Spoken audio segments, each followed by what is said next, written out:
नमस्कार दोस्तों, सनातन साइंस में आपका स्वागत ही नहीं, सम्मान भी है। पहले तो मैं आपका तहे दिल से शुक्रिया अदा करना चाहता हूँ, क्योंकि आपने सनातन साइंस के पहले ही वीडियो को इतना प्यार और सपोर्ट दिखाया, जो कि पहले वीडियो का व्यू 1K के ऊपर से है। मैं आशा रखता हूँ और मुझे पूरा विश्वास है कि इस दूसरे वीडियो को भी आप उतना ही सपोर्ट और अपना प्यार दिखाएंगे। तो जो हमारा पहला वीडियो था उसमें हमने बोला था कि हमारा दूसरा वीडियो गीता के ऊपर आएगा। गीता में छुपे साइंस को हम उजागर करेंगे, उसमें छुपे हर साइंस को तथ्य के साथ आपके साथ रजू करेंगे। लेकिन जब पहला वीडियो मेरा बन रहा था, उस पर मेरा रिसर्च चालू था, तभी मेरे एक स्टूडेंट ने मुझे एक क्वेश्चन किया, एक प्रश्न पूछा कि सर, आजकल इंटरनेट पे ऐसे बहुत सारे वीडियो हैं जिसमें क्लेम किया जाता है कि ऋग्वेद में स्पीड ऑफ लाइट का जिक्र है, तो क्या ये सच है? हमें कृपया करके इसके पीछे का साइंस या फिर कोई और तथ्य हो तो हमारे सामने रखिए।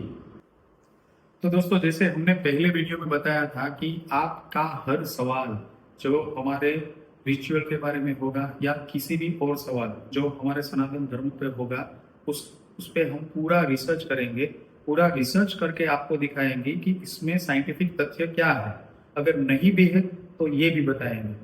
तो दूसरा वीडियो गीता पे जो बन रहा है उस पर मेरा रिसर्च चालू था, लेकिन बीच में मेरे स्टूडेंट ने मुझे पूछा जो क्वेश्चन आपको मैंने बताया, तो उसके रिगार्डिंग मैंने रिसर्च चालू किया। और जो रिसर्च चालू किया है उसके बाद में जो अद्भुत तथ्य मुझे मिले हैं, आज इस वीडियो में मैं आपके सामने रखूंगा।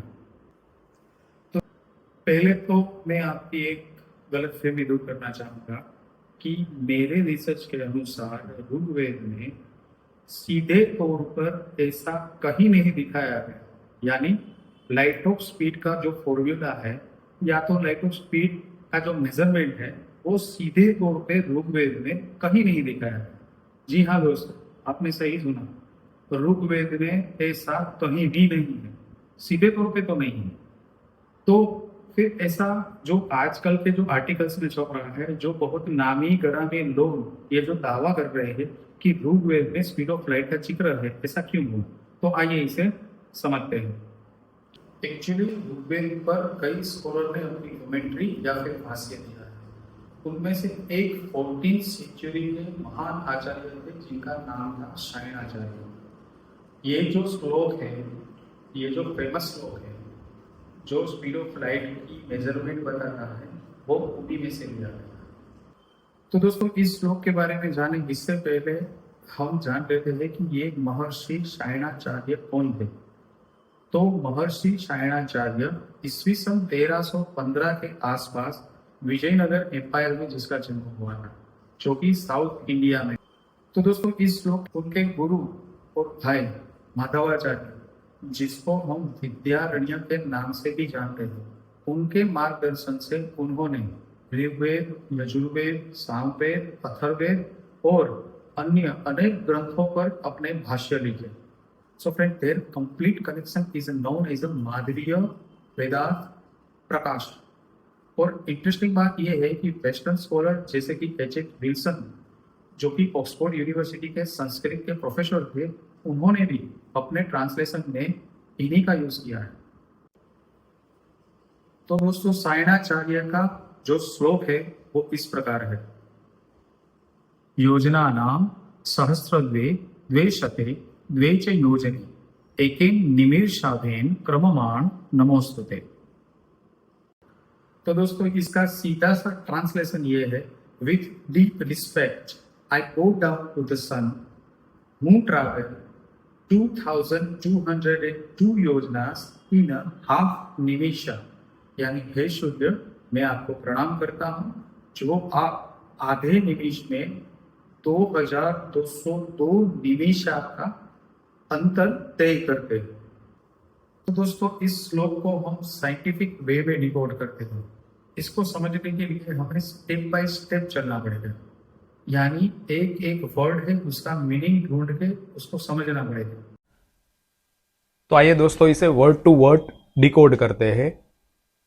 तथा यानी सच, च यानी एंड स्मयर्ते बी रिकॉर्डेड योजनानान 9 miles सहस्त्र किलोमीटर द्रे यानी 2 सते यानी 100 योजने यानी एडिशन एकेन निमिर साधे यानी इन अ मोमेंट क्रममाण यानी प्रोसीडिंग नमोस्तुते यानी आई बो डाउन टू प्रे पूरा मतलब है with deep respect I bow to the sun who travel 2202 योजनास इन अ हाफ निमिषा। तो दोस्तों हमने जो ये इंटरप्रिटेशन किया है उसको क्रॉस चेक करने के लिए मैंने थोड़ी रिसर्च की तो मेरे सामने आया कि 15 जनवरी 2021 को प्रोफेसर सुभाष काग जो कि PMS-TISE के मेंबर है उन्होंने एक पेपर पब्लिश किया the speed of light and पौराणिक कॉस्मोलॉजी के नाम से।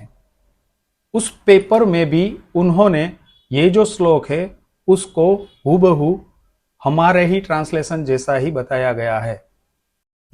तो दोस्तों दूसरा रेफरेंस हमें H.H. विल्सन जो कि संस्कृत के प्रोफेसर थे ऑक्सफोर्ड यूनिवर्सिटी के, उनकी बुक ऋग्वेदा ट्रांसलेशन में हमें मिलता है। उनकी बुक के पेज नंबर 267 में जो उन्होंने ट्रांसलेशन दिया है वो सेम ही है जो हमने दिया है। अब दोस्तों योजनाश और निमिषा का मतलब जानने के लिए मैंने गूगल किया तो अकॉर्डिंग टू विष्णु पुराण 4 हस्ता यानी कि हाथ इज इक्वल टू एक धनुष और एक धनुष की एवरेज हाइट होती है 6 फीट और 8000 धनुष की टोटल हाइट मिलकर बनता है एक योजना यानी उसकी टोटल हाइट हुई 48,000 फीट। अब फीट को माइल्स में कन्वर्ट करते हैं तो हमें मिलता है 9.09 माइल्स यानी एक योजना इज इक्वल टू 9.09 माइल्स। अब श्लोक में 2202 योजनास को मेंशन किया गया है तो 2202 multiply by 9.09 miles is equal to 18,379.98 miles. अब निमिषा का मतलब जो मुझे मिला है वो एक निमिषा इज इक्वल टू 0.2 सेकंड और अकॉर्डिंग टू श्लोक हाफ निमिषा इज इक्वल टू 0.1 सेकंड। अब स्पीड नापने का फॉर्मूला यूज करें तो speed is equal to distance upon time यानी यहाँ डिस्टेंस है 18,379.98 माइल्स और अपन टाइम यानी कि 0.1 second is equal to 1,83,799 miles per second और हम इसे किलोमीटर में कन्वर्ट करें तो हमें मिलेगा 2,95,797 किलोमीटर पर second which is so impressive क्योंकि मॉडर्न साइंस की जो वैल्यू है और इस वैल्यू में सिर्फ 1.33% ही ऑफ है। So friend, big question is, does this mean our rishis knew everything about modern physics? Well, it's hard to say exactly, but one thing is crystal clear. They had incredible observation skills and advanced units of measurements. So friends, science and Vedas are not opposite, they are complementary. Some people blindly worship Vedas, some blindly follow only science. Reality is, by combined both, we can get deeper knowledge. तो दोस्तों ये थी आज की यात्रा the science of सनातन जो हमें बताते हैं कि बिना बाइनोकुलर और बिना मॉडर्न इंस्ट्रूमेंट के भी हमारे ऋषि कॉस्मिक ट्रूथ को इतनी एक्यूरेसी से कैलकुलेट कर सकते थे।